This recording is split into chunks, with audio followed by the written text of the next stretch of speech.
kabar. Jangan jadi orang yang mudah sebar-sebar, karena belum tentu itu berita benar. Kalau nggak ngerti, ayo belajar. Mulailah curiga jika sudah suruh-suruh. Sebarkanlah, hey, tunggu dulu. Periksalah kalimat, kok banyak tanda seru.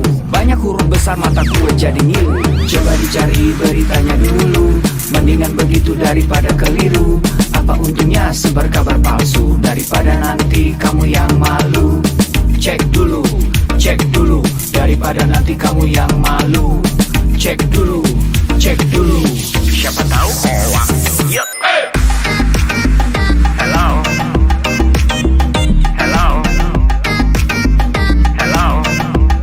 siapa tahu hoax. Yup. Hello,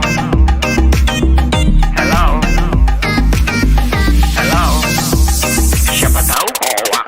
Hoax itu konten yang negatif, tujuannya itu ya provokatif. Paling cocok buat orang yang sensitif. Kalau ke gue ya gak efektif, tapi semua suka yang positif. Misalnya video yang inspiratif, meme yang lucu, itu juga sih positif, kreatif, dan produktif. Coba dicari beritanya dulu, mendingan begitu daripada keliru. Apa untungnya sebar kabar palsu, daripada nanti kamu yang malu. Cek dulu, daripada nanti kamu yang malu. Cek dulu, siapa tahu hoax. Yup. Hello,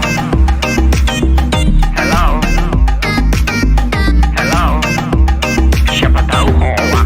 Yup. Hello,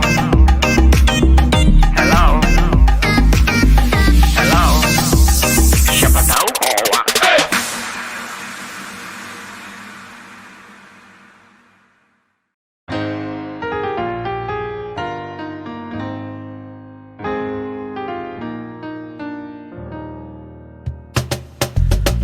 Tolong aku melolong, baca sosmed bikin aku bengong. Banyak berita isinya bohong, bikin orang jadi saling menggonggong. Seperti ada niat sebar kebencian, tanpa peduli akan ada kerugian. Seperti dapat munculnya permusuhan, karena tertipu jadi curigaan.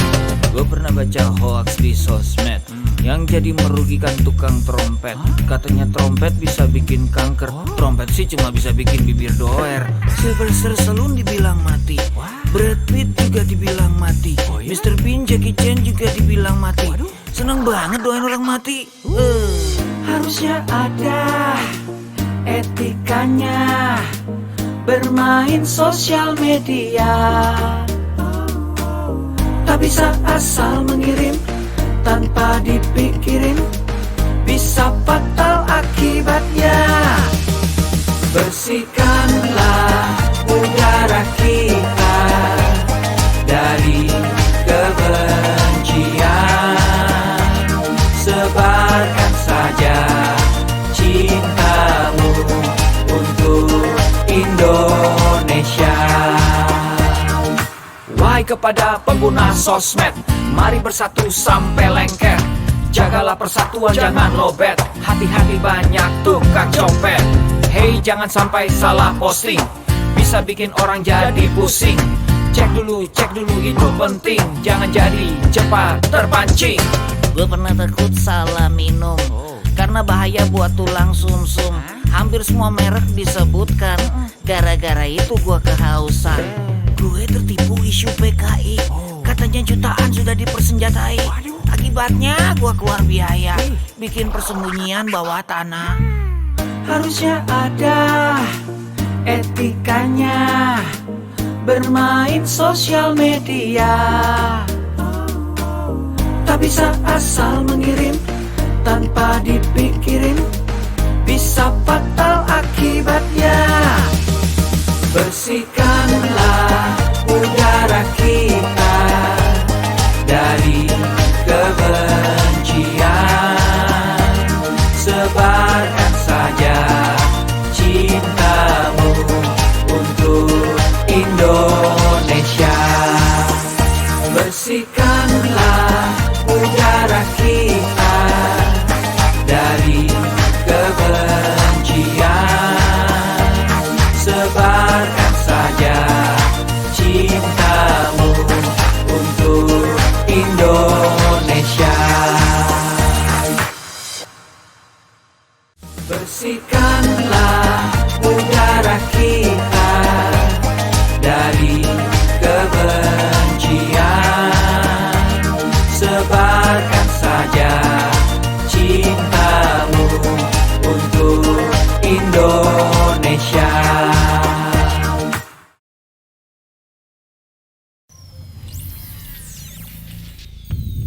Selamat datang di Indonesia Makin Cakap Digital. Langsung dari 34 provinsi, 514 kabupaten kota. Mengikuti lebih dari 500.000 talenta digital. Inilah Indonesia Makin Cakap Digital.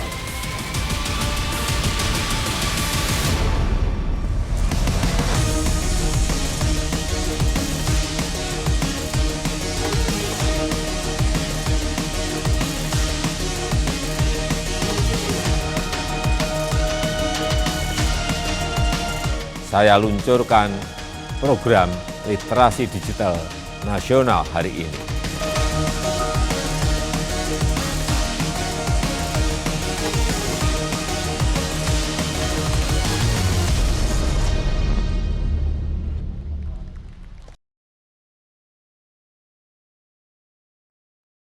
Assalamualaikum warahmatullahi wabarakatuh. Selamat siang dan selamat datang. Senang sekali hari ini saya Ovi Darin dapat dipercaya untuk menjadi moderator dan membawakan acara yang luar biasa pada hari ini, yaitu adalah cara aman berinvestasi online dalam acara Gerakan Nasional Literasi Digital 2021 di Kota Balangan, Provinsi Kalimantan Selatan. Senang sekali bahwa hari ini kita dapat mengikuti acara yang luar biasa. Banyak sekali aktivitas-aktivitas yang menyenangkan hari ini pastinya, tapi kalau boleh saya sedikit bercerita tentang acara hari ini. Acara hari ini diadakan atas latar belakang dari fakta bahwa teknologi informasi dan komunikasi di Indonesia yang ternyata semakin berkembang pesat. Hal ini dibuktikan oleh angka penetrasi pengguna internet di Indonesia yang meningkat mencapai angka 73,3%. Nah, berdasarkan fakta tersebut, Presiden Republik Indonesia, Bapak Joko Widodo menetapkan percepatan transformasi digital untuk mencapai Digital Nation sebagai salah satu visi utama di masa pemerintahannya di periode kedua. Dan sesuai arahan dari visi Presiden tersebut, Kementerian Komunikasi dan Informatika bersama mitra jejaring GNLD Siberkreasi telah menyusun sebuah peta jalan literasi digital tahun 2021-2024 guna meningkatkan partisipasi digital masyarakat, mendorong pengembangan ilmu pengetahuan masyarakat di bidang teknologi, informasi, dan komunikasi, serta mendorong kecakapan transformasi digital dalam pemanfaatan teknologi baru. Dalam peta jalan ini dirumuskan ada 4 kerangka dalam menyusun literasi digital, yaitu ada digital skills, digital ethics, digital safety, and digital culture. Dan ada 3 kerangka program literasi digital yang disusun untuk materi dan topik kurikulum yang diajarkan masyarakat, yang terdiri dari digital society, digital government, and digital economy. Oleh karena itu, Kementerian Komunikasi dan Informatika, khususnya Direktorat Pemberdayaan Informatika dan Direktorat Jenderal Aplikasi Informatika akan melaksanakan kegiatan literasi digital untuk meningkatkan kemampuan dan pemahaman masyarakat dalam penggunaan teknologi informasi dan komunikasi serta berinternet yang baik melalui implementasi program literasi digital yang meliputi 34 provinsi, 514 kabupaten atau kota, dan akan melibatkan 110 mitra strategis siberkreasi dan juga stakeholder terkait. Semoga kita masih semangat semuanya dalam siang hari ini setelah makan siang, dan kita akan segera mulai acara inti kita hari ini. Namun sebelumnya izinkan saya untuk membacakan tata tertib yang akan kita laksanakan hari ini. Yaitu, saya mohon kepada para peserta untuk tetap memenuhi dan mengikuti protokol kesehatan yang berlaku, mematikan mic atau mute, dan mengaktifkan kamera videonya. Lalu peserta tidak diperkenankan untuk mencoret-coret layar dan tidak diperkenankan menyela pada saat narasumber sedang berbicara. Nanti kalau ingin bertanya silahkan tulis di kolom chat di bawah ini. Lalu nanti di akhir acara kita akan ada sesi tanya jawab. Lalu peserta dianjurkan untuk mengerjakan pretest dan post-test. Lalu peserta akan mendapatkan e-sertifikat setelah mengisi post-test melalui link yang akan dibagi oleh tim, dan aplikasi Siberkreasi sudah dapat di-download di App Store dan juga Google Play. Berikutnya, bersama-sama kita akan menyanyikan lagu kebangsaan Indonesia Raya 3 stanza.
Bismillahirrahmanirrahim.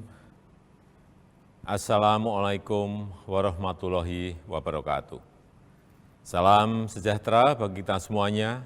Shalom, Om Swastiastu, Namo Buddhaya, salam kebajikan.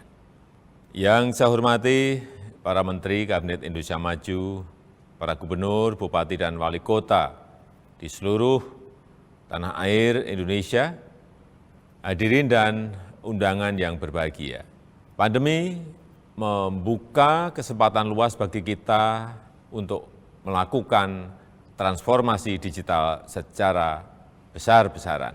Pembangunan infrastruktur digital terus kita percepat. Ekonomi digital, terutama untuk UMKM, terus diperbanyak dan terus ditingkatkan. Pemerintahan digital juga terus diperkuat dan masyarakat disiapkan agar lebih cakap digital. Insya Allah pada akhir tahun 2022, 12.548 desa kelurahan akan terjangkau sinyal 4G. Percepatan 10 tahun lebih maju dari rencana sebelumnya yang selesai pada tahun 2032. Infrastruktur digital tidak berdiri sendiri.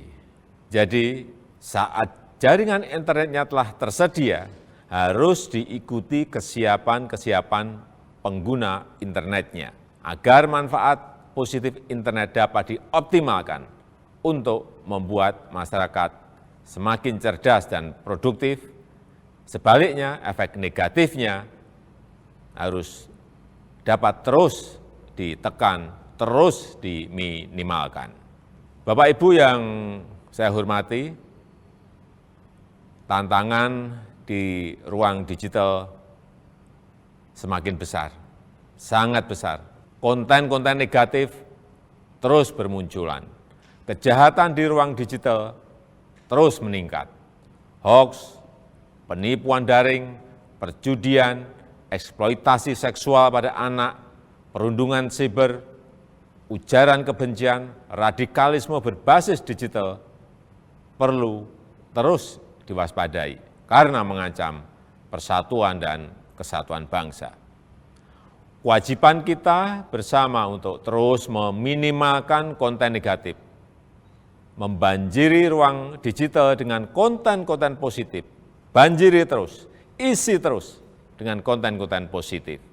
Kita harus tingkatkan kecakapan digital masyarakat agar mampu menciptakan lebih banyak konten kreatif yang mendidik, yang menyejukkan, yang menyerukan perdamaian.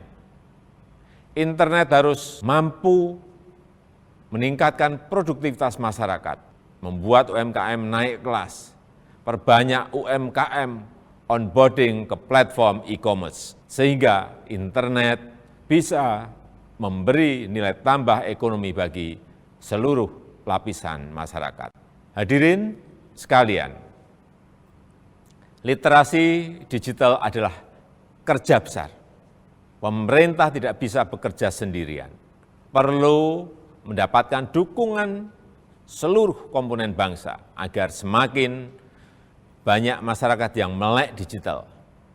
Saya memberikan apresiasi kepada 110 lembaga dan berbagai komunitas yang terlibat dalam program literasi digital nasional ini.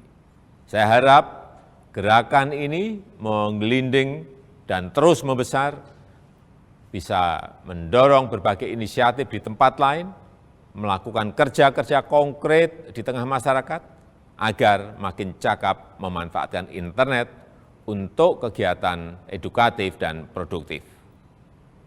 Saya rasa itu yang bisa saya sampaikan, dan dengan mengucap Bismillahirrahmanirrahim, saya luncurkan program literasi digital nasional hari ini. Terima kasih. Wassalamualaikum warahmatullahi wabarakatuh. Om Santi Santi Santi Om. Namo Buddhaya.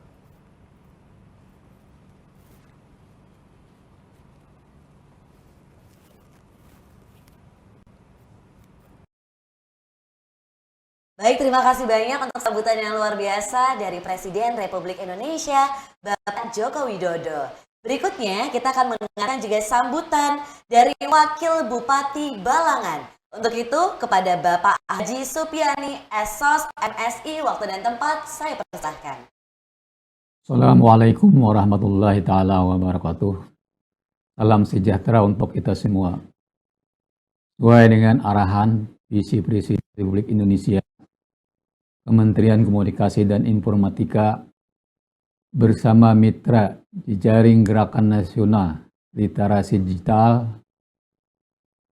Siberreaksi telah menyusun sebuah peta jalan literasi digital tahun 2021-2024 untuk meningkatkan partisipasi digital masyarakat, mendorong pengembangan ilmu pengetahuan masyarakat di bidang teknologi dan informatika, komputer dan digital, serta mendorong tingkat kecakapan transformasi digital dalam pemanfaatan teknologi baru. Di dalam peta jalan ini dirumuskan juga 4 kerangka dalam menyusun kurikulum literasi digital, yaitu digital scale, digital check, digital PT, dan digital culture. Untuk mencapai target masyarakat yang cakap digital tersebut, diadakan acara secara serentak selama 7 bulan pada tahun ini, yang telah dimulai sejak tanggal 20 Mei dengan dilakukannya check up atau pembukaan oleh Bapak Presiden serta Menteri Komunikasi dan Informatika demi tercapainya atas pengetahuan dan kecakapan untuk menggunakan media digital, alat-alat komunikasi atau jejaring dalam menemukan, mengevaluasi, menggunakan, membuat informasi, dan memanfaatkannya secara sehat, bijak, cerdas, cermat, tepat, dan patuh hukum dalam rangka membina komunikasi dan interaksi dalam kehidupan sehari-hari, sehingga dapat menanggulangi penggunaan teknologi digital oleh seluruh lapisan masyarakat secara tidak baik. Mari kita dukung dan ikuti acara ini dengan mengikuti webinar yang akan dilakukan di kabupaten kita tercinta. Akhirnya, dengan ini, saya Wakil Bupati Balangan, Haji Supiani, secara resmi membuka acara webinar literasi digital di Kabupaten Balangan. Saya berharap kegiatan ini dapat diikuti oleh seluruh masyarakat Kabupaten Balangan menuju Balangan makin cakap digital. Wassalamualaikum warahmatullahi taala wabarakatuh. Baik, terima kasih banyak untuk sambutan yang luar biasa dari Wakil Bupati Kabupaten Balangan, Kalimantan Selatan. Berikutnya saya akan memperkenalkan nih beberapa narasumber kita yang akan menjadi pembicara di acara Cara Aman Berinvestasi Online dalam acara kita hari ini ya. Yaitu kita nanti yang pertama akan ngobrol-ngobrol sama namanya Kak Junjungan Manggala Cakti, seorang yang luar biasa yang akan cerita tentang tren pekerjaan dan usaha di dunia digital. Sebenarnya apa aja sih yang kita bisa kerjain gitu kan. Terus berikutnya ada Pak Muhammad Rafi, Eskom MCS, yaitu mengenai ethical hacker. Wah, gimana nih? Hacker-hacker? Wah, kira-kira akan membicarakan tentang apa? Jangan sampai ketinggalan. Lalu yang ketiga, kita akan cerita-cerita juga, akan sharing session bersama dengan Kak Ulfa Merdeka, Seorang wanita yang luar biasa ini akan bercerita tentang sosialisasi etika ekonomi digital. Kira-kira seperti apa buat para peserta yang sudah memiliki usaha atau ingin merintis usaha harus perhatiin baik-baik ya. Lalu yang terakhir juga ada Pak Suryadi yang akan cerita tentang go cashless, jenis transaksi digital di era new normal tuh seperti apa sih yang mudah, cepat, nggak pakai lama pokoknya. Oke, kalau begitu semoga teman-teman masih semangat sama kayak saya setelah makan siang dan semoga juga udaranya menyenangkan di Kabupaten Balangan. Kita akan langsung ngobrol sama pembicara kita yang pertama untuk siang hari ini, yaitu ada Kak Junjung Manggala Cakti, President Director and Business Development yang akan cerita tentang tren pekerjaan dan usaha di dunia digital. Selamat siang Kak Junjungan. Selamat siang, Mbak Ufi.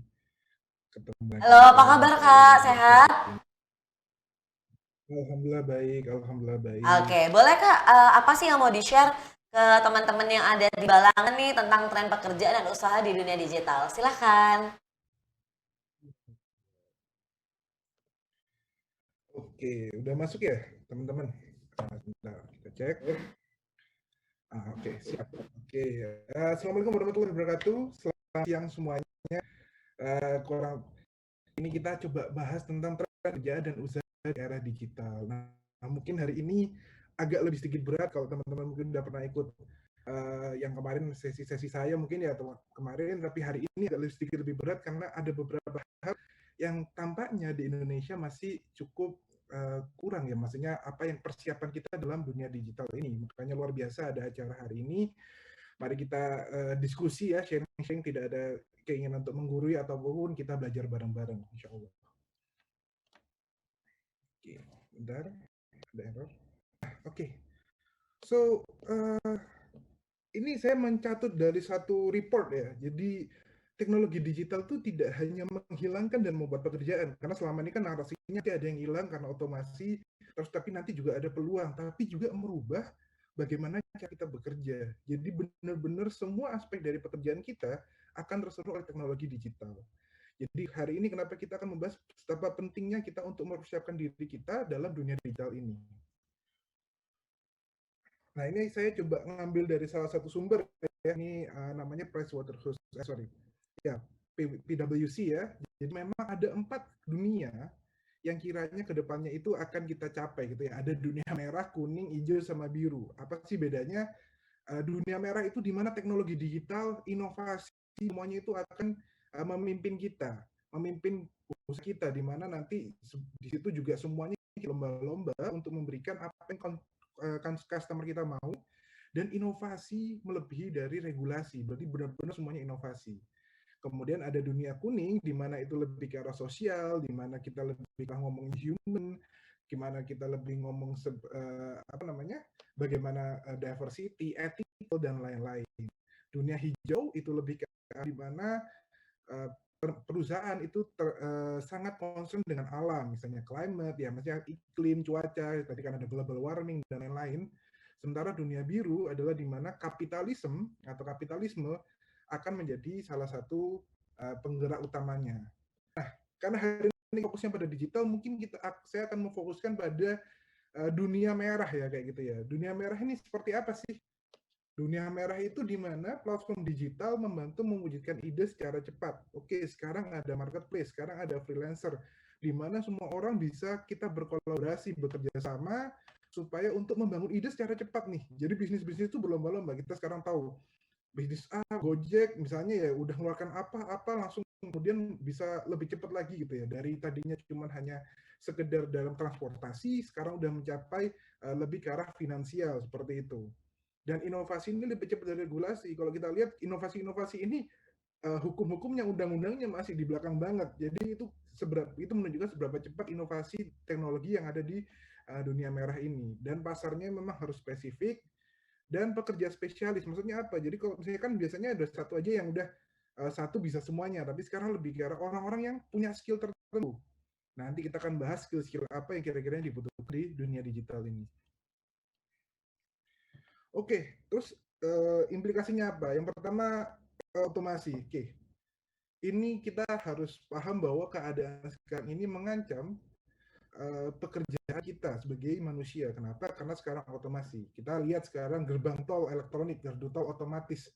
Tadinya ada orang di sana untuk ngasih apa namanya, memberikan ya tadi kan kayak membayar dan lain-lain. Sekarang semuanya udah otomatis.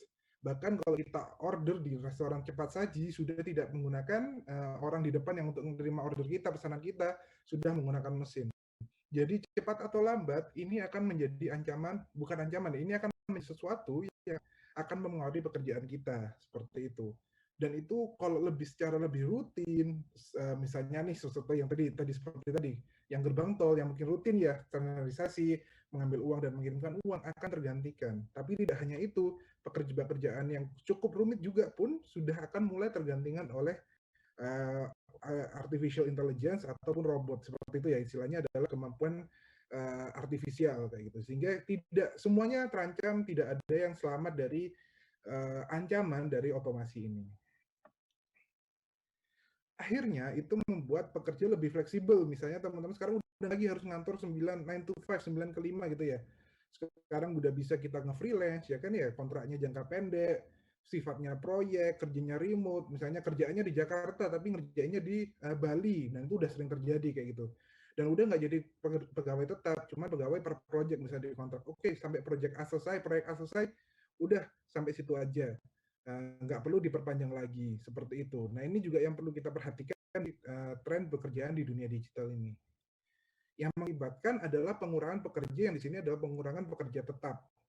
Sehingga banyak banget perusahaan-perusahaan yang near zero, perusahaan-perusahaan yang hampir nol orangnya. Sehingga tidak menggunakan orang, tapi lebih karena penggunaan teknologi. Sementara nanti kalau memang ada yang butuh manusia, itu hanya dikontrak sesuai kebutuhan saja.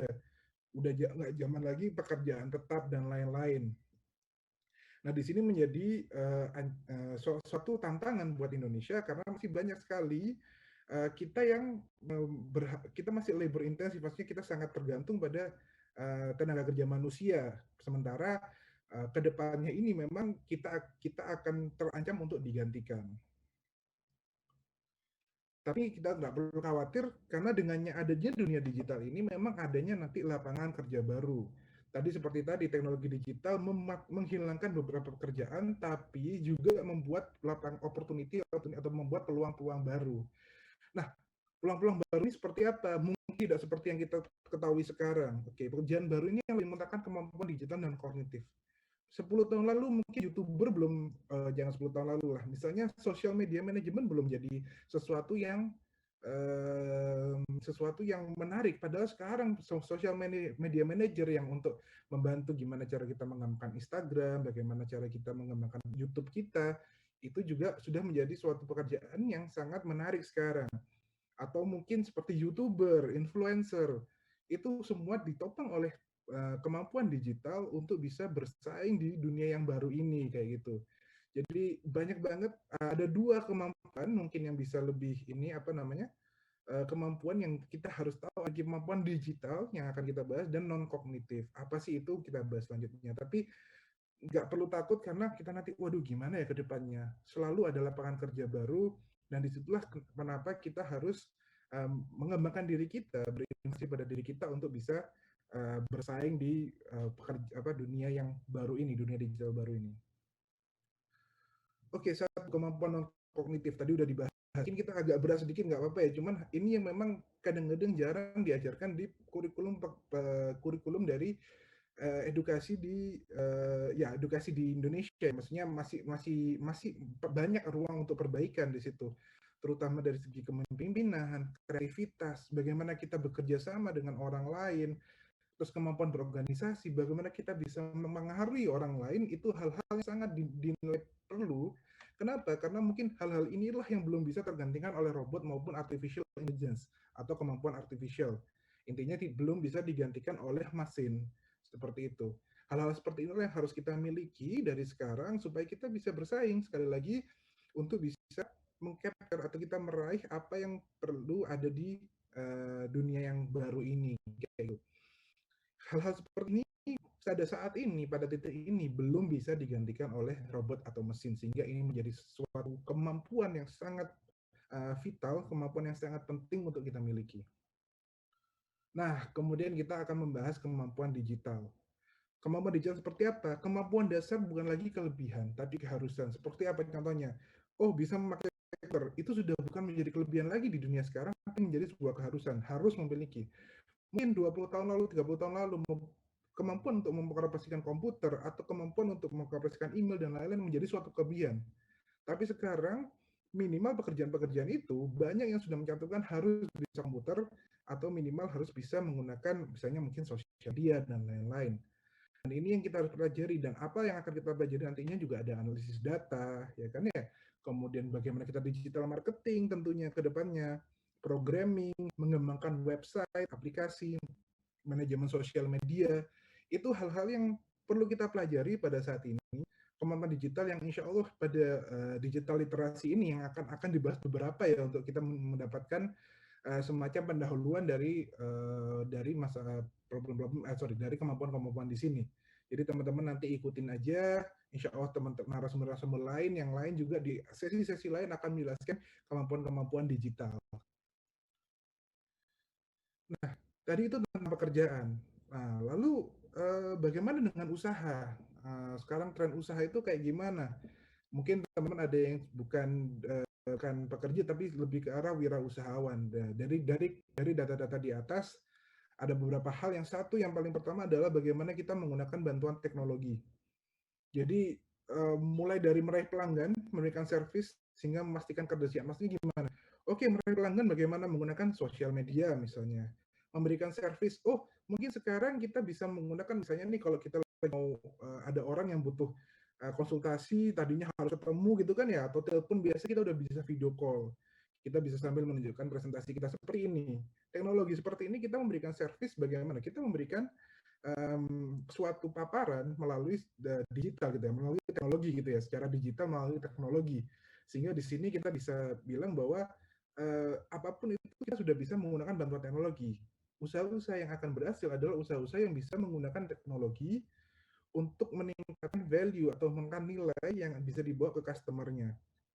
Sekali lagi mohon maaf kalau mungkin ini hari ini cukup berat, karena memang ini cukup penting untuk kita ketahui bersama. Oke, memastikan kebersihan juga. Misalnya nih sekarang, kalau kita mau, misalnya kita sesimpel kita punya warung kelontong misalnya. Warung kelontong itu sekarang misalnya nih, bagaimana cara kita beli berasnya atau beli barang-barangnya. Dulu kita harus ke pasar. Sekarang sudah banyak banget marketplace yang menyediakan bahwa kita dengan beberapa kali sentuh ya, di HP kita barang itu sudah diantar ke warung kita, kayak gitu. Dan itu akan jelas memberikan keuntungan bagi kita sebagai pemilik usaha untuk lebih efisien. Kita nggak perlu ngeluarin waktu untuk datang ke pasarnya, tidak perlu ngeluarin uang untuk transportnya, bahkan mungkin bisa mendapatkan harga yang lebih murah daripada pasar. Disitulah kenapa bagaimana penggunaan bantuan teknologi bisa meningkatkan kemampuan kita, dan itulah tren kedepannya dan yang akan membuat kita bisa bertahan seperti itu. Yang kedua, kembali lagi seperti yang tadi, hampir tanpa orang, efisiensi tinggi melalui otomasi maupun bekerja tidak tetap. Contohnya apa sekarang? Tadi sudah disebutkan, mungkin ada lagi ya, akuntansi. Dengan sekarang sudah semuanya dicatat secara online. Dari segi penjualan, pembelian barang, banyak banget udah ada aplikasi-aplikasi di HP yang bisa mencatat pengeluaran dan pemasukan kita, kemudian langsung dibuat laporannya. Dari situ sudah nggak perlu lagi mungkin ada orang yang menulis akuntansi, ada yang mulai udah tidak diperlukan lagi orang-orang yang tadinya nyatet masukin ke komputer satu-satu gitu kan ya, masukin bond atau apa, itu akan tergeserkan gitu. Ada kemungkinan akan tergeserkan. Jadi di sini benar-benar kita harus tahu apa sih kira-kira kedepannya itu apa yang bisa digeserkan oleh otomasi. Banyak banget laporan-laporan, banyak banget riset-riset yang sudah dilakukan, bisa langsung dengan segampang kita bisa di Google search apa aja kira-kira yang pekerjaan-pekerjaan yang bakal digantikan oleh otomasi. Dan juga tadi pekerjaan tidak tetap. Misalnya nih sekarang kita ambil contoh, misalnya saya sedang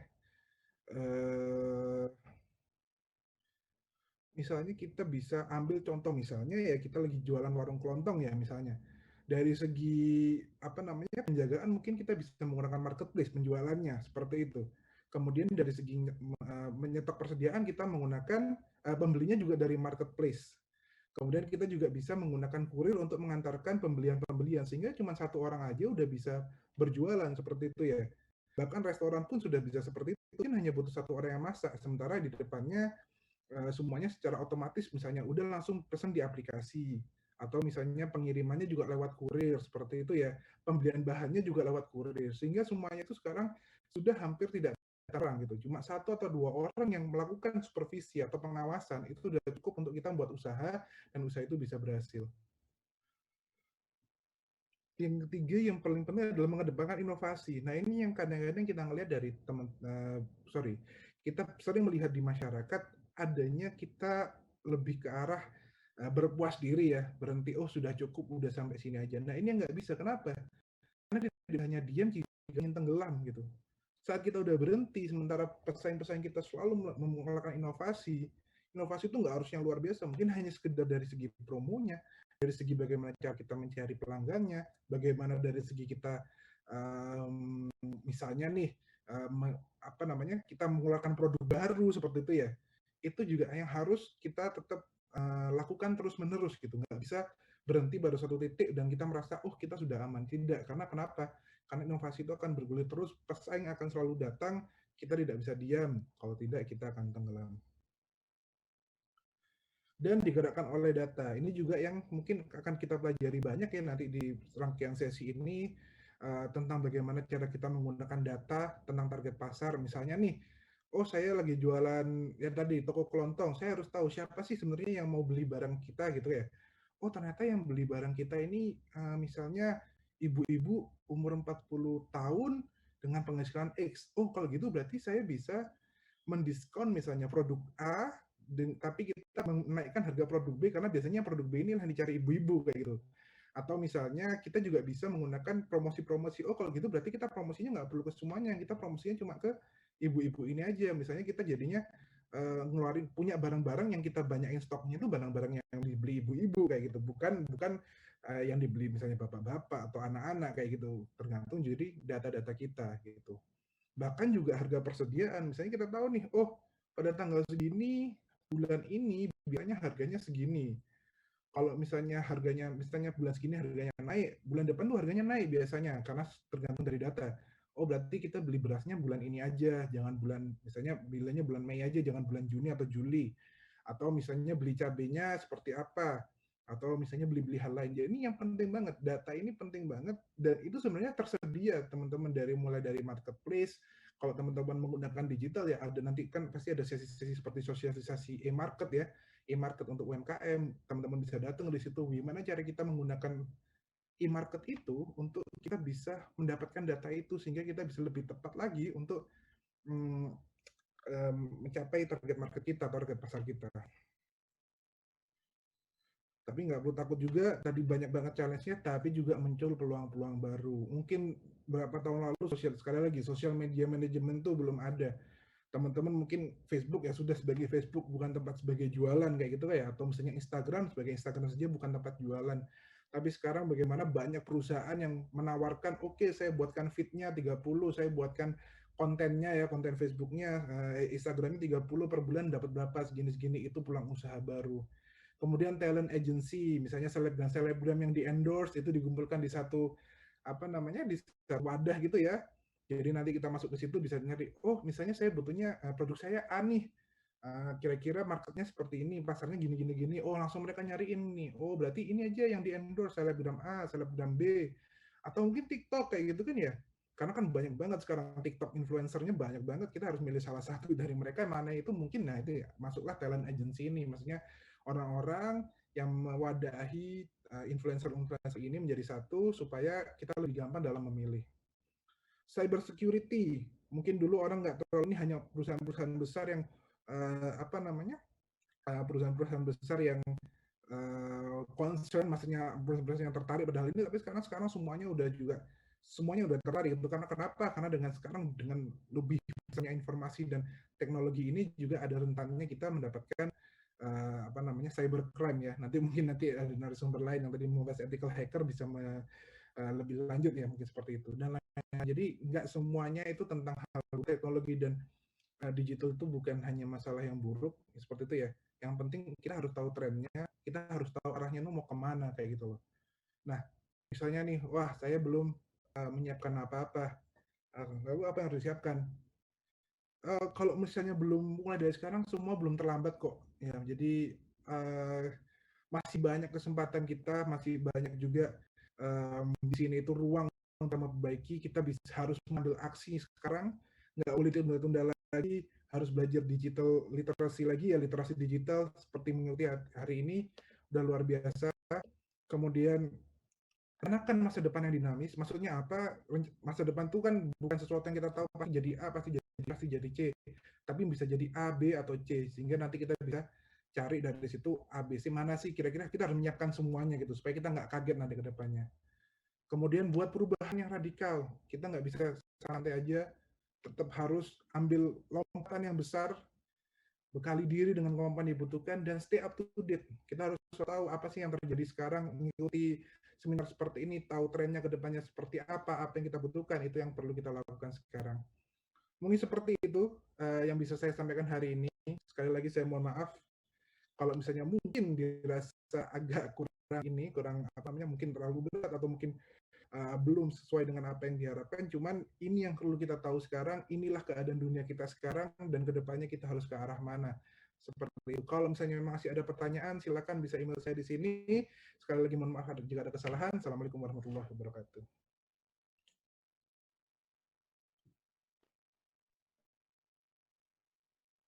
Baik, luar biasa. Terima kasih banyak Kak Junjo materinya ya.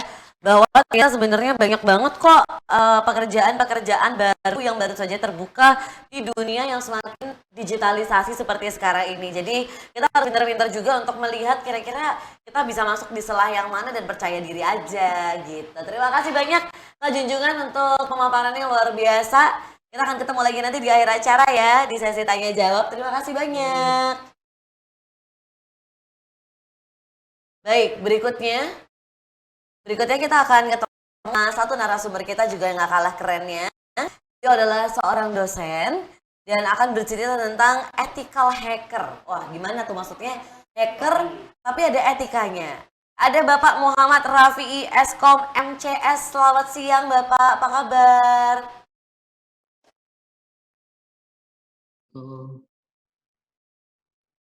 Dengeran nggak suaranya nih? Halo. Pak, boleh dong di-share sama kita-kita nih, maksudnya ethical hacker nih gimana? Karena saya sendiri udah penasaran banget dan pengen tahu maksudnya apa nih ethical hacker. Boleh Pak, silakan langsung saja dipresentasikan.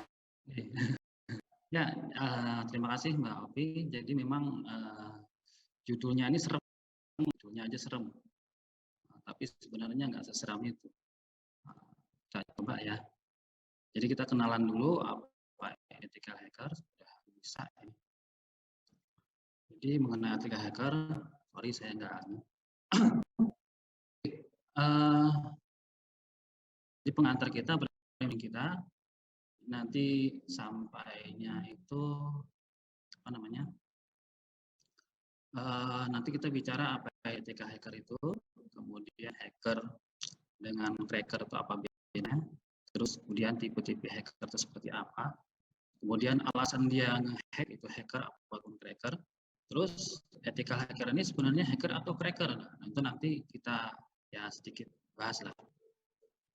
Terus kemudian ada ethical hacker versus criminal hacker. Ethical hacking perlukah? Jadi ini skill-skill seorang ethical hacker. Oke, jangan sampai ini. Nah, langsung jadi ini seharusnya di kesimpulan tapi nggak apa-apa. Ethical hacker ini adalah orang atau sekelompok orang yang melakukan evaluasi keamanan sistem dan jaringan dengan metode pengujian serangan. Jadi memang ada dua sebenarnya pengujian itu, tapi yang lebih sering digunakan itu adalah penetration testing, ya, atau disebut dengan pentest, ya lebih kerennya itu. Tapi satunya itu ada vulnerable assessment, tapi nggak terlalu dipakai. Lebih sering yang penetration testing. Umumnya mereka ini dalam bentuk tim, yang masing-masing anggotanya berspesialisasi kemampuan tertentu.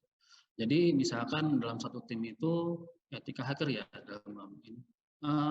Dia satu ahli dalam membobol password satunya ahli dalam mapping jaringan dan seterusnya seperti itu.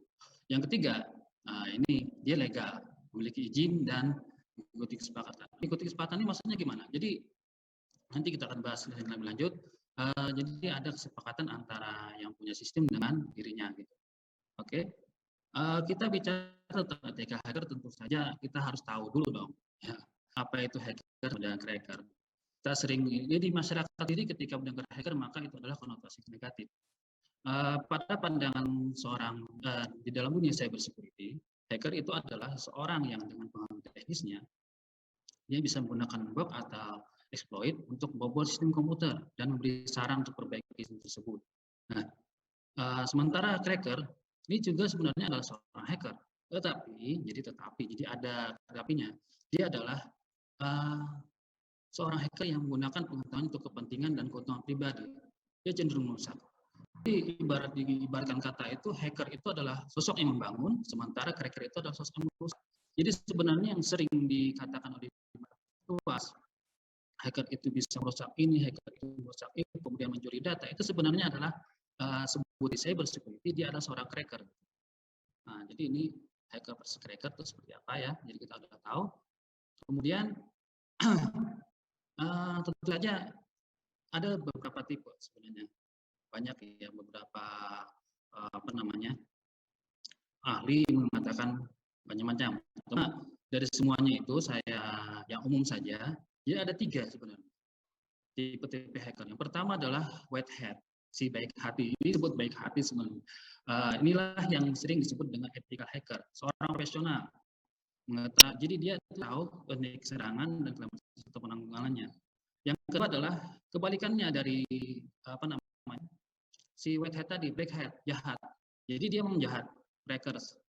Sebutannya adalah cracker, tujuan akal dan ilegal. Bisa ngambil data segala macam, bikin virus, bikin bom dengan tujuan untuk merusak. Jadi seperti itu. Jadi ini adalah kebalikan dari seorang hacker. Nah, kemudian yang terakhir, yang 3 ini saya nyebutnya hacker labil karena tergantung situasi. Dia ciri khas dia itu dia ingin rasa tahu, sama semuanya.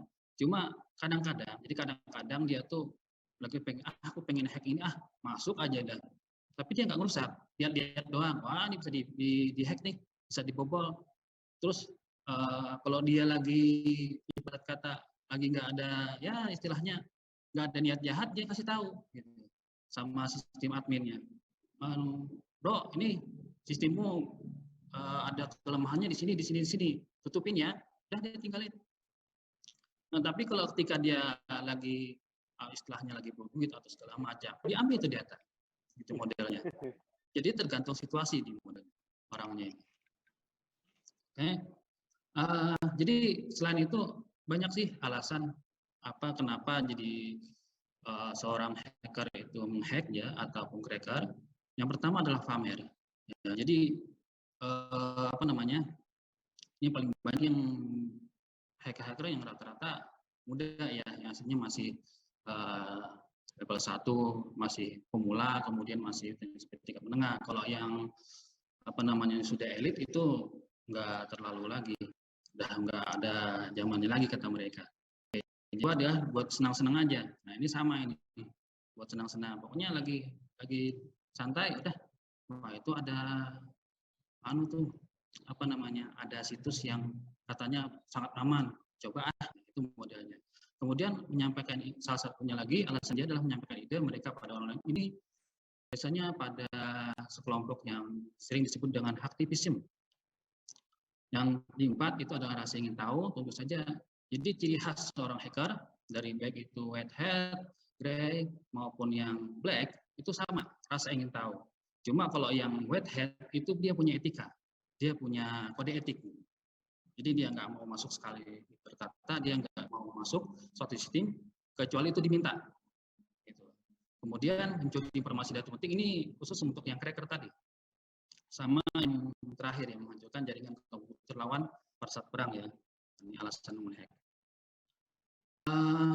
Jadi kita bicara tentang ethical hacker. Terus ada lagi yang namanya clearing hacker. Nah, kalau dari segi definisi dan kegiatan, maka etika ada hacker yang baik di bad hacker. Ini kalau di sistem cyber security maksudnya ini disebut dengan sistem ANAS, tapi khusus pada keamanan gitu, etika hacker ini. Jadi dia adalah hacker yang baik hati istilahnya itu. Kemudian lawan dari dia adalah cracker atau disebut dengan criminal hacker. Yang inilah yang sering yang di masyarakat luas disebut dengan hacker. Yang kemudian ciri khas seorang etika hacker ini sangat bisa dipercaya. Karena dengan adanya kode etik dia juga legal, dia punya istilah kata sertifikat dan segala macam. Dia kepercayaan itu adalah salah satu poin yang sangat penting bagi dia. Dan berikutnya adalah etika hacker ini juga punya kalian mumpuni dalam pemrograman dan jaringan komputer. Ini terlalu cepat ya? Apa ya? Kemudian mempelajari sistem dan jam sistem tersebut tentu saja semua hacker ya, baik itu white hat, kemudian saya sebut aja ethical hacker maupun kriminal itu sangat suka gitu. Tapi seperti yang tadi, kalau yang kriminal itu langsung masuk aja, yang grey hat juga, yang abu-abu tadi juga langsung masuk tanpa permisi.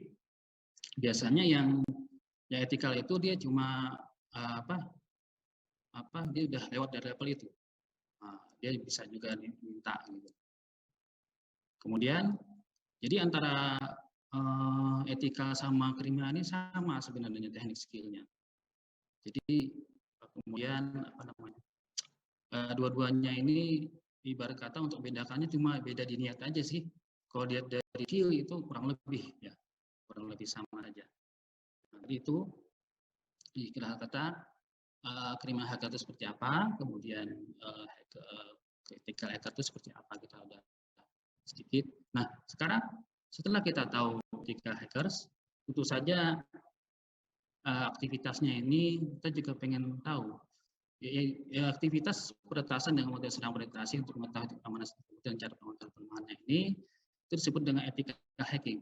Dan orang yang melakukannya disebut adalah ethical hacker. Jadi aktivitasnya itu disebut ethical hacking, sementara orangnya disebut ethical hacker. Sisi pandang etika hacking, jadi kita sudah bicara tentang etika hacking ini berbeda dengan, jadi di dalam cyber security itu ada dua sebenarnya. Yang pertama adalah network security, keamanan jaringan ya. Jadi kalau keamanan jaringan itu dia melihat isu keamanan dari hanya orang dalam. Sementara etika hacking ini isu keamanan dari orang ketiga, dari orang luar gitu. Jadi istilah kata itu dia melihat isu keamanan ini dari sisi penyerangan. Bisa dikatakan bahwa ethical hacking adalah aktivitas yang mempelajari teknik penyerangan untuk bertahan. Jadi kalau mau pengen aman, saya ingin tahu dong, saya serang dulu loh sistem itu. Jadi modelnya seperti itu. Gitu. Ya, jadi kemudian apakah kita perlu sebenarnya ethical hacking ini? Sorry bahasa Inggris, dari cari yang bahasa Indonesia nggak dapat nih. Oke, jadi ada beberapa macam sebenarnya serangan luar. Yang pertama adalah organized attacks, social engineering, automated attacks, accident-based insecurity, ada virus, trojan, dan worm, serta DOS ya. Kalau serangan DOS itu menghancurkan, ibarat kata membuat servernya ngehang. Jadi pada dasarnya sebuah komputer, pada saat jaringan ini berkonsep dasar jaringan, bahwa setiap komputer hanya bisa berkomunikasi dengan satu komputer saja. Itu konsep dasar. Kenapa jadi bisa banyak? Karena ada switch sangat cepat sekali dia berhubungnya. Jadi milidetik per milidetik itu. Nah, pada saat serangan DOS, jadi serangan ini istilah kata itu di DOS ini dia membuat server cuma peduli sama dia. Itu istilah analoginya sederhananya lah, sehingga yang lain itu dicuekin. Itu di DOS itu, denial of service. Jadi orang lain mau minta apapun itu akan dicuekin oleh server. Dia cuma satu itu aja. Dan banyak tekniknya saya nggak bisa kasih tahu sini. Cuma modelnya seperti itu. Jadi dia diserang server itu, sehingga server itu cuma bisa istilah kata sibuk dengan orang itu mesin yang ada. Jadi yang misalkan YouTube nih, kena iOS. Jadi YouTube nggak bisa lagi putar video. Jadi pokoknya fungsi dia itu semua sudah langsung down. Cuma mendengarkan dari serangan dari mesin yang lain gitu. Itu salah satunya. Yang lain social engineering ini banyak ya, tapi saya kira nanti waktunya nggak cukup. Nanti kalau nanti kalau cukup kita bahas sedikit. Oke. Jadi skill-skill itu maksudnya seorang ethical hacker harus punya skill apa? Yang pertama sekali tentu saja dia adalah sistem operasinya ya. Dari awal sebuah sistem operasi saja Microsoft salah satunya, Linux salah satunya juga mampu memastikan harus ini konfigurasinya dan memanajemennya itu minimal. Linux juga. Jadi di dalam dunia cyber, server Microsoft itu mohon maaf memang agak mudah dijebol dibandingkan dengan server Unix. Nah, karena kebanyakan server yang di dunia istilahnya itu ada yang Microsoft, ada yang Linux, maka seorang ethical hacker ataupun hacker ini harus punya skill dalam pengetahuan tentang ini. Itu salah satu dalam sistem operasi. Kemudian dalam firewall. Nah, ini harus ini. Jadi ketika dia setting istilahnya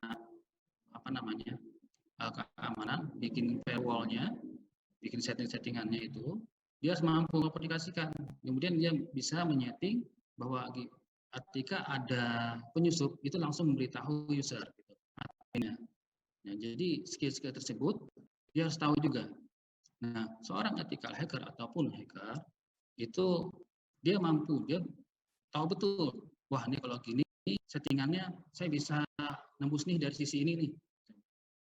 Jadi dia tahu betul seperti itu. Oke, kemudian router, ini tentu saja ya tentang router, protokol dan routing dapat kontrol, kemudian protokol jaringan, bagaimana IP itu bekerja, kemudian manipulasinya seperti apa itu dia juga tahu. Kemudian manajemen proyek, ini yang salah satunya kenapa dibilang membedakan ethical hacker dengan criminal hacker. Biasanya ethical hacker memang berkelompok, pakai tim, sementara criminal hacker itu rata-rata itu alone, sendiri. Dia mampu mempunyai pemimpin, merencanakan, dan organisasi tim untuk tes penetrasi. Jadi dia bilang sama yang lain, ini kamu coba nanti pakai cara ini tembus server itu. Kemudian yang satunya kamu pakai metode yang lain, coba tembus dong. Seperti itu. Jadi dia mampu seperti itu, tes penetrasi ya. Jadi kesimpulannya, ethical hacker adalah orang atau sekelompok orang yang punya kemampuan dalam bidang komputer, bisa menembus suatu sistem jaringan komputer tentu dan mempunyai izin serta sertifikasi. Sementara criminal hacker adalah kebalikannya, tidak punya sertifikasi, namanya juga kegiatan kriminal. Kemudian aktivitas yang dilakukan ethical hacker adalah yang disebut dengan ethical hacking. Lawan dari ethical hacker adalah criminal hacker. Oke, jadi sampai di situ saja ya saya, Mbak Opi. Mohon maaf kalau agak cepat saya. Salah mana nih? Stop share. Oke, cepat ya.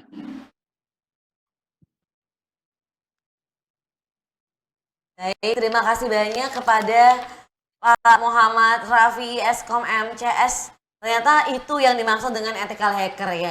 Saya ngerti. Jadi ngehack tapi memang ada tujuannya gitu ya Pak ya. Ngehack with a purpose gitu, keren ya. Siap. Terima kasih banyak Pak. Luar biasa infonya. Terima kasih untuk sharingnya siang hari ini.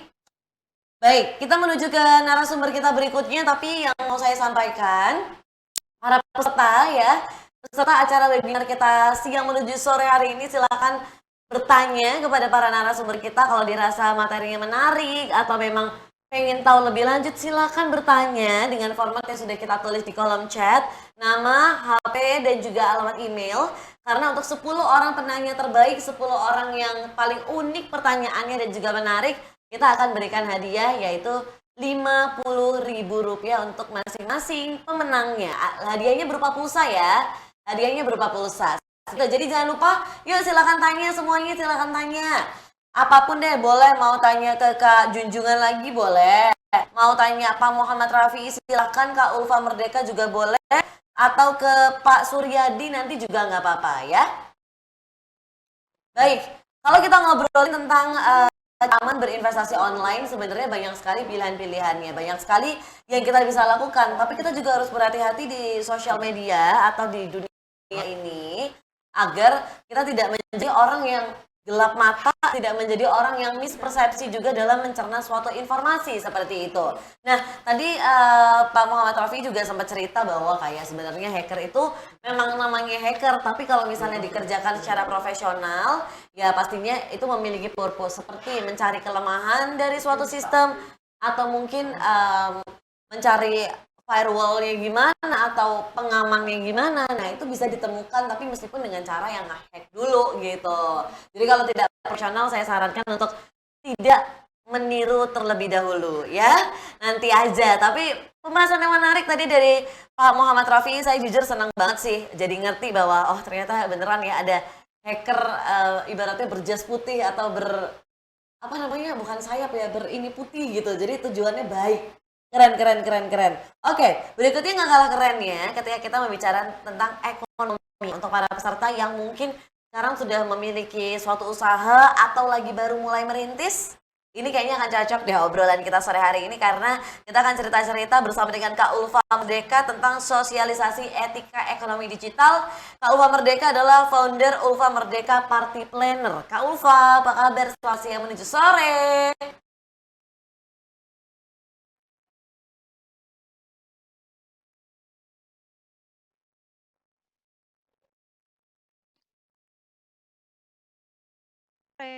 Halo Mbak. Halo Kak Ulfa. Oke, jelas. Oke. Baik. Kak Ulfa, hari ini mau cerita-cerita tentang apa nih? Aku hari ini kebetulan kan ingin memberikan informasi mengenai etika terutama juga dalam berbisnis. Oke. Kemudian juga apa yang bisa kita ini ya Mbak ya, improve ya ketika kita akan menuju ke era digitalisasi atau mungkin ingin yang bekerja di bisnis digitalize gitu nanti bisa Asik. Nah, ini buat yang pengen belajar atau baru pertama kali ingin nyemplung di dunia digital, usahanya di online-in, kita banyak serap ilmu dari Kak Ulfa. Yuk, silakan Kak Ulfa materinya. Thank you banget untuk Mbak Ovi, ketemu lagi dengan Ulfa kali ini. Terima kasih banyak untuk rekan-rekan yang sudah berpartisipasi dan terima kasih banyak untuk para narasumber hari ini dan si berkreasi, thank you juga. Ulfa mau minta izin untuk sharing, tapi sebelumnya mungkin ada yang belum kenal dengan Ulfa.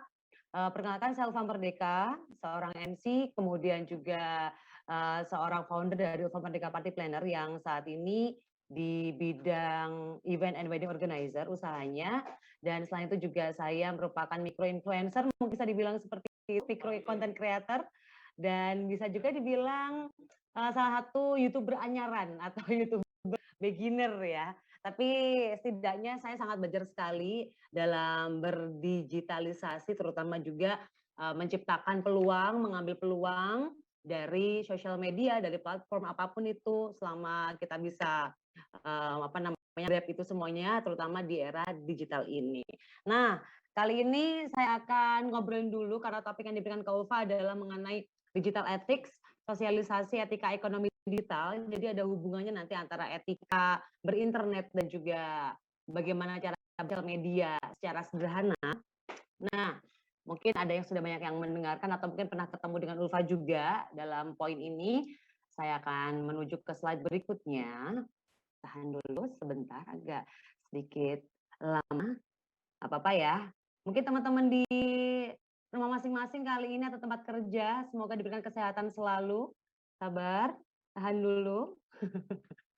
Masih loading nih Mbak Ovi, bentar ya. Agak unstable nih hari ini. Oke. Baik, thank you. Seperti yang kita tahu bahwa digitalisasi adalah suatu keniscayaan. Jadi saat ini apalagi pada saat era pandemi ini kita sangat sangat diajarkan banyak hal, terutama juga kita harus mengikuti apa namanya arus deras dari internet atau mungkin digitalisasi. Transformasi digital berlangsung begitu cepat, apapun itu mudah, cepat, dan informasi yang kita dapatkan pun juga dapat dari mana saja arahnya. Dan masifnya pengguna internet ini serta dampak baik dan buruk yang diciptakan juga lumayan besar, terutama juga untuk para kaum milenial ini yang saat ini seringkali menggunakan internet secara aktif begitu ya. Pasti ada dampak baik dan juga dampak negatif yang diciptakan ketika ada satu kemajuan. Kemudian kita tahu juga dalam bisnis ini persaingannya cukup berat, tantangannya pun juga cukup ini ya, menguras otak dan tenaga serta pikiran. Karena kita tahu segala sesuatunya sekarang sudah serba mudah, siapapun bisa mengakses, kemudian berita yang kita dapatkan, informasi, kita bisa copy paste dengan berbagai variasi dan inovasi dari editor yang lain seperti itu, dan itu yang menciptakan peluang serta persaingan yang sangat ketat yang ada di era digitalisasi ini. Dan teman-teman perlu digarisbawahi bahwa kita saat ini sudah ditemukan dan kita dalam arus digitalize yang begitu lumayan ya kuat dan deras ya. Jadi semua itu merupakan keniscayaan. Baik, setelah kita tahu bahwa saat ini ada pro dan kontra, ada dampak positif negatif dalam berinternet. Di sini pemerintah juga tidak tinggal diam. Pemerintah juga saat ini sudah melaunching, sudah memberikan banyak informasi kepada kita semuanya, dan kita sebagai pelaku internet harus memiliki pengetahuan serta juga mendukung 4 pilar literasi untuk mendukung transformasi digital, yaitu digital safety, digital culture, digital ethics, serta digital skill. Mungkin sudah dijelaskan para narasumber kita ya, yang beberapa nanti juga akan masih ada satu lagi, dan setelah Ulfa juga sebelum Ulfa juga sudah ada yang banyak yang memberikan informasi, terutama Mas Jun tadi ya. Thank you banget. Lanjut. Nah, apa sih tujuan dari literasi digital ini? Bahwa kita dituntut untuk mampu mengatasi masalah yang timbul karena tidak memahami apa itu ruang digital dan bagaimana beraktivitas di ruang ini. Serta banget untuk kita semuanya, pemerintah juga memperkenalkan kepada kita tentang pemahaman mengenai perangkat teknologi informasi dan komunikasi. Itu dari tujuan literasi digital. Kemudian yang harus kita sadari juga saat ini, teknologi digital adalah salah satu jantung dari kehidupan ekonomi dan sosial kita. Dan kita tahu juga dengan kita internet, dengan kita punya akses ke marketplace, itu juga bisa mempermudah kebutuhan kita, terutama mungkin yang bisa mendapatkan income dari internet itu juga sangat mempermudah pekerjaan, terutama untuk rekan-rekan blogger atau mungkin YouTube, content creator yang lainnya. Dan yang harus kita sadari berikutnya adalah apa yang menurut kita baik. Selalu benar teman-teman. Jadi selalu ada batasan dan juga wawasan yang harus kita miliki ketika kita berselancar di dunia internet. Karena banyak sekali ragam suku, karakter, lifestyle berbeda. Dan yang pasti jejak digital itu ada. Jadi kita sadar, kita tahu bahwa ada etika di dalamnya. Kita juga sempat lupa, kita lupa untuk refleksi diri bahwa kita itu bukan hanya satu frekuensi saja, tapi juga banyak ragam orang yang berbeda, apalagi pemikiran, opini, perspektif, dan lain sebagainya. Serta apa yang sudah kita publish, konten yang sudah kita berikan pada publik, itu pun akan terekam dalam jejak digital tersebut. Begitu ya. Oke, kalau kita sudah tahu, kita sudah kita sadari dari mulai hal yang paling sederhana. Mari kita menuju ke slide berikutnya. Dasar masalah yang dihadapi saat ini ketika kita bersosial media, tentang privasi, keamanan, diskriminasi itu pasti kita lihat di mana-mana. Gender, ini lebih ke seksisme ya, kemudian kesenjangan digital, kejahatan, kecanduan internet, kelebihan informasi dan lain sebagainya. Banyak banget contoh-contoh dari problem yang kita hadapi saat kita berinternet, terutama mungkin dalam bisnis, tapi juga dalam konteks kehidupan sehari-hari gitu. Nah, kita perlu juga tahu bahwa pengertian dari digital itu sendiri adalah kemampuan menyadari, mempertimbangkan, dan mengembangkan tata kelola etika digital dalam kehidupan sehari-hari. Oke, dasarnya kita udah dapat nih, kita sudah punya pondasinya gitu istilahnya untuk beretika dalam sosmed sebelum kita akan berbisnis, ya kan? Jadinya di sini Ulfa juga mau memberikan informasi kepada teman-teman semua bahwa kita sebagai pelaku internet atau penikmat internet harusnya juga menyadarkan diri sendiri, kita harus punya fondasi yang kuat bahwa mengetahui semua dalam aspek kehidupan itu memiliki etika, terlebih juga di dalam berdigitalisasi atau berinternet. Dan kalau sudah paham nih konteksnya ke diri sendiri, baru kita akan pelajari berikutnya yaitu mengenai cakupan dari digital ethics itu sendiri. Antara lain yang mungkin kita ketahui adalah kebebasan berbicara, freedom of speech, dan tanggung jawab sosial. Jadi antara kebebasan berbicara ini sama tanggung jawab sosial ini sangat erat kaitannya, terutama apa yang sudah kita publish itu menjadi tanggung jawab kita secara pribadi. Dan ternyata digital ethics itu bukan hanya untuk kita caranya berkomunikasi dengan orang lain di internet, tapi juga mengenai hak cipta dan hak kekayaan intelektual. Mungkin kita copy paste, plagiarism dan lain sebagainya. Itu pun juga dalam aspek digital ethics. Lanjut.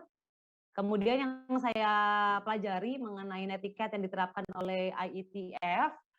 IETF ini salah satu komunitas yang dimana yang terdiri dari masyarakat, para perancang jaringan, operator, penjual, dan peneliti yang berhubungan dengan evolusi arsitektur dan pengoperasian internet di skala internasional. Bahwa di netiquette itu ada aturannya. Sama ketika kita berada di internet, kita semua adalah manusia seperti di dunia nyata. Kita semuanya sama. Kalau mungkin rasanya seperti ini nih, kita ngobrol sama teman di sosial media itu sama kita lagi ngobrol sama kita di real life. Jadi tidak ada beda. Apa kita sampaikan, ucapkan itu pun juga adalah satu bentuk respon yang sama seperti kita harus kasih feedback ke teman-teman kita ketika kita face to face secara langsung begitu. Lanjut. Mengikuti aturan yang ada pada kehidupan sehari-hari ketika kita sedang online, dan ingat tempat di mana kita sedang online. Saat sedang online, hormatilah orang yang sedang berinteraksi dengan kalian. Persis di dunia nyata saat kita berinteraksi dengan orang-orang yang tatap muka ataupun melalui suara dengan telepon, tata cara, etika, atau mungkin peraturan yang disepakati bersama. Itu adalah netiquette yang diberikan oleh aturannya seperti itu. Lalu IETF mengembangkan menjadi 2 sub, yaitu one-to-one communication, seperti kita ngobrol sama orang melalui WhatsApp atau mungkin DM Instagram secara personal. Kalau one-to-many communication kita lebih ke banyak kelompok, banyak orang. Contoh mungkin ada di dalam satu komunitas, situs yang dimana di situ hanya kita dan teman kita, tapi juga banyak sekali orang yang akan menjadi satu di situ untuk membicarakan satu topik begitu. Lanjut. Konsep dasarnya adalah ingat pengguna internet juga manusia, etika komunikasi dunia nyata berlaku di dunia maya. Bagikan pengetahuan dan keahlian. Nah, ini nih mungkin yang kadang kita juga sedikit lupa, kita males untuk sharing sama teman-teman kita mengenai pengetahuan yang kita miliki, tapi dengan data yang valid ya. Serta keahlian atau mungkin DIY lah, paling tidaknya itu juga bisa memberikan dampak positif buat orang lain. Atau kita bagi pengetahuan kita. Sharing is caring gitu katanya ya.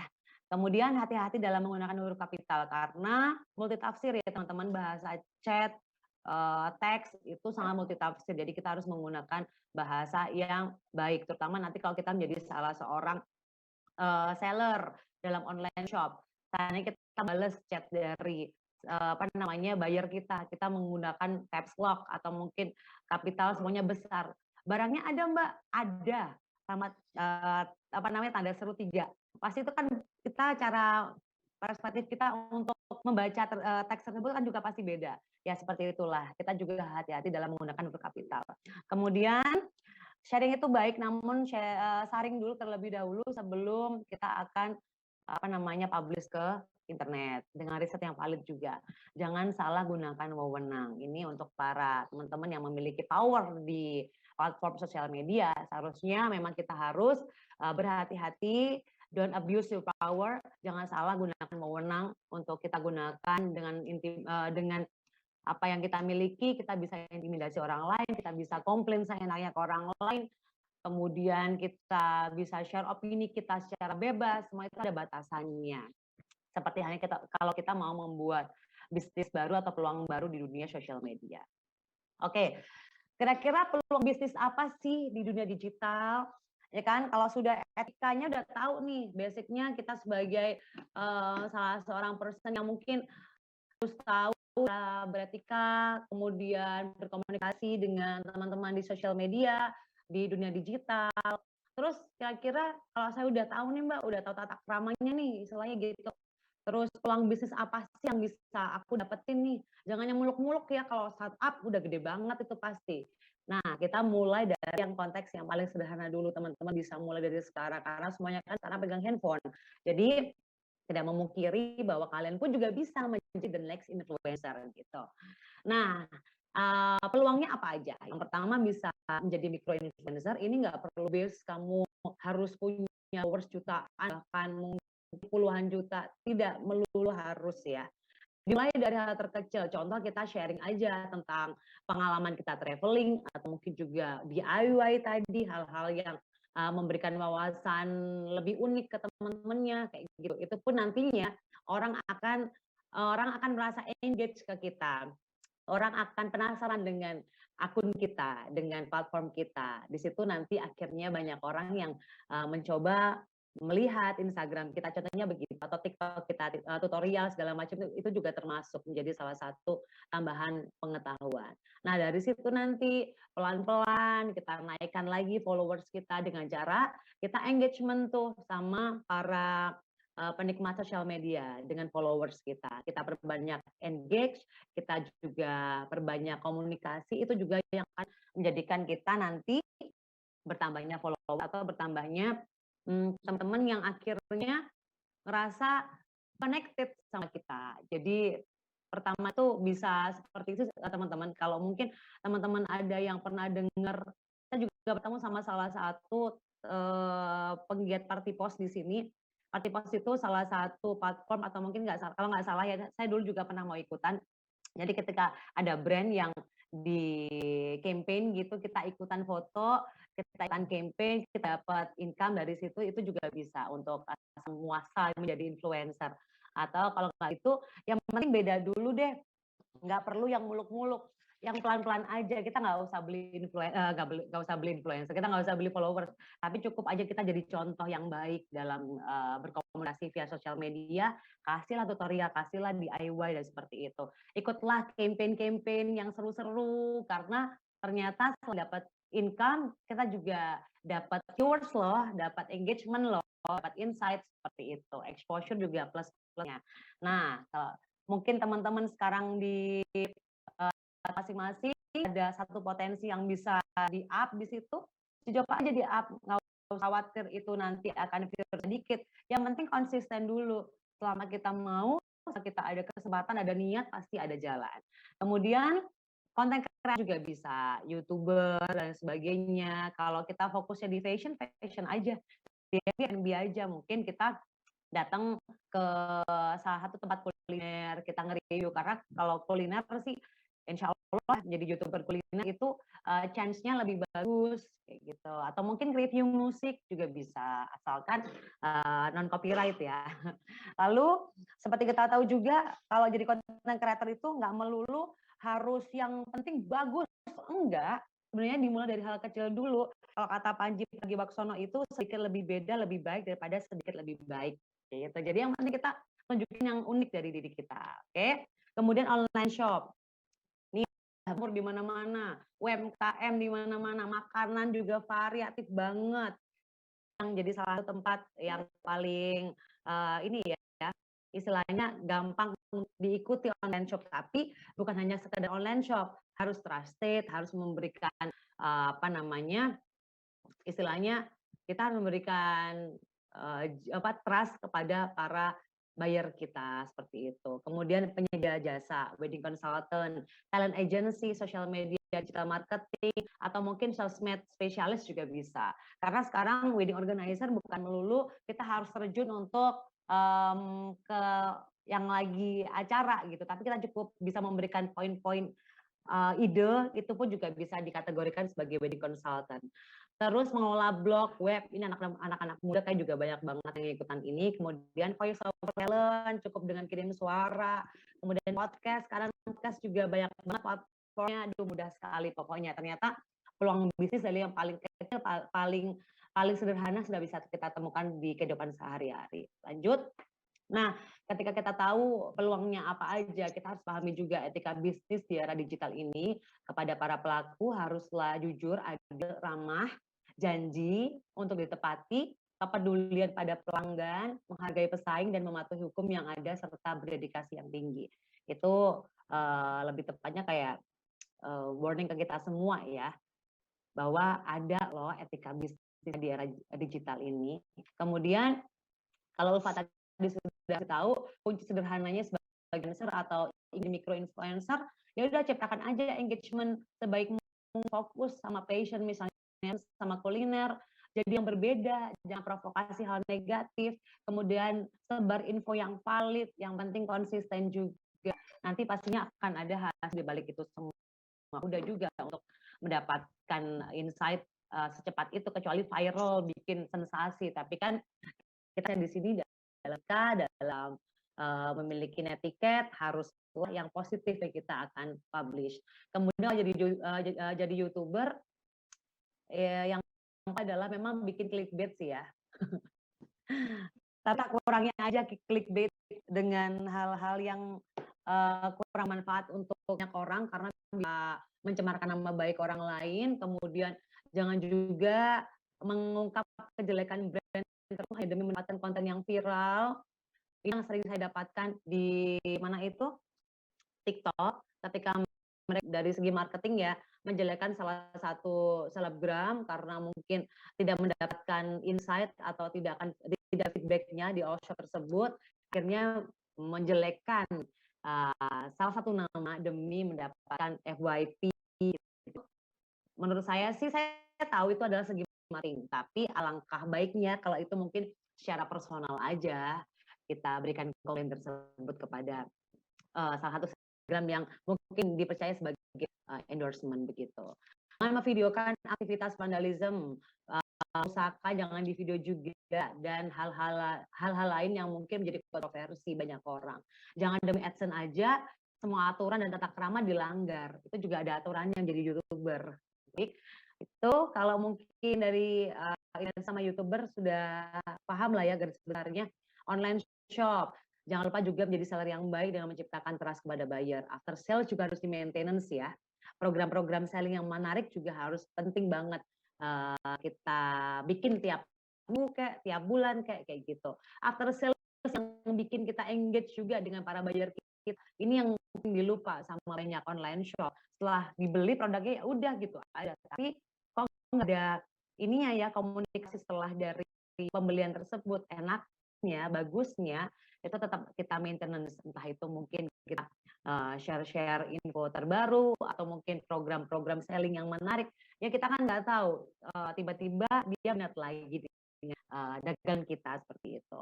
Kemudian saat ini saya juga di era digitalisasi tentang wedding and event organizer, karena mungkin sekarang lebih dipermudah karena ada SAP-nya juga. Selain kita bisa eksekusi di tempat acara, kita juga bisa menjadi konsultan saja. Dan itu harus bekerja sesuai yang sudah disebut di awal. Sebenarnya sih mudah, kuncinya jujur, kuncinya ciptakan trust, ciptakan konten menarik, tapi tidak merugikan brand lain, mungkin juga nama orang lain. Gitu. Lanjut, ingat simulasi kehidupan dunia maya ini mirip dengan dunia nyata. Dalam kerjaan pun wajib memiliki etika dalam berbisnis. Semakin banyak peluang, semakin banyak wawasan yang harus kita kejar. Jadi teman-teman jangan pernah lelah untuk belajar, karena setiap harinya selalu ada yang baru. Terutama juga teman-teman di sini mungkin sudah banyak yang pintar berbisnis, tapi saya yakin ada beberapa hal yang mungkin itu kita anggap sederhana, tapi ternyata impact-nya besar sekali untuk usaha kita. Dan juga kita lupa bahwa kita pernah melupakan kesempatan kecil. Maka dari itu kalau Pak bilang sih ambil aja kesempatan kecil sekecil apapun marginnya, sekecil apapun kesempatannya, diambil aja karena suatu saat bisa jadi hal yang sangat besar begitu dan impactnya bagus buat kita. Jangan lupa untuk bersosial media yang positif, yang positif, berikan pelayanan terbaik kepada para buyer, berkomunikasi juga dengan para buyer. Jangan lupa Instagram saya di @ulfamerdeka dan usaha saya @ulfamerdeka Party Planner ya. Thank you. Love you.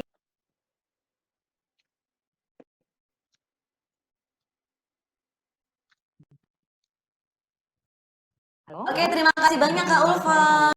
Wah, luar biasa. Saya kalau misalnya dengerin Kak Ulfa cerita-cerita nih kayak rasa cerita sama sendiri gitu. Terima kasih banyak ya Kak Ulfa untuk ilmunya yang luar biasa. Bahwa ternyata sebenarnya banyak banget peluang kecil-kecil di dunia digital tapi bisa banyak gitu nanti kita ambilnya. Karena sangat berbagai macam, cuman kita yang harus pintar ngelihat celahnya mana nih yang cocok sama kita, yang kita bisa masukin yang mana nih gitu. Terima kasih banyak ya Kak Ulfa untuk presentasinya luar biasa. Nanti kalau ada pertanyaan kita sampaikan di akhir acara ya. Terima kasih. Oke, berikutnya saya mau mau perkenalkan satu narasumber terakhir kita hari ini. Tapi sebelumnya saya mau ingat dulu nih untuk para peserta yang sudah hadir, silahkan bertanya karena 10 pertanyaan yang paling menarik akan langsung mendapatkan hadiah pulsa senilai masing-masing 50.000 untuk 10 pemenang. Dan kalau misalnya mau bertanya silahkan menggunakan format pertanyaan, spasi nomor handphone, spasi email. Lalu untuk 10 orang yang post keseruan acara hari ini di Instagramnya silahkan di screen capture gitu, atau di foto layarnya atau handphonenya temennya, tetangganya yang dipakai silahkan difoto ketika mengikuti acara hari ini. Lalu di-upload di Instagramnya ya dengan nge-tag @siberkreasi. Jangan lupa di-follow dulu tapi lalu pakai hashtag makin cakap digital, hashtag siber